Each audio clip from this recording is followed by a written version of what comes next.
We have another sickness. I don't know again about Kano, but I know about other places in the world. Child is born, they promise the brother or the sister, when the child grows, this child will marry your child. Brother, who are you to say that? Who are you to say that? You can say, you are my sister, it is very, very good if perhaps our kids might marry each other. Let's see when they grow older. That's the maximum you could do. But you cannot already say from the beginning, right, these two are together.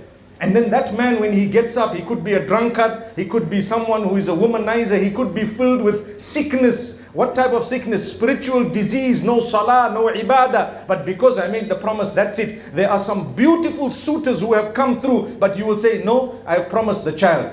What are you talking about? You are promoting adultery and zina, because those children will never be satisfied with that type of a man or a woman. I'm not saying it's not our dream to get our daughters, and I have 8 of them, mashallah. I'm not saying it's not our dream to get our daughters to, marry people perhaps we think of in our minds. No. We all can have a dream, but you adjust your dream as times pass. You must adjust to reality. It's no harm to say, look, I wanted my daughter to marry your son, but I don't think it's practical anymore. Subhanallah. That's a real man. That's a real father. We need this guidance and guidelines, because there is nobody guiding our men and sometimes our women.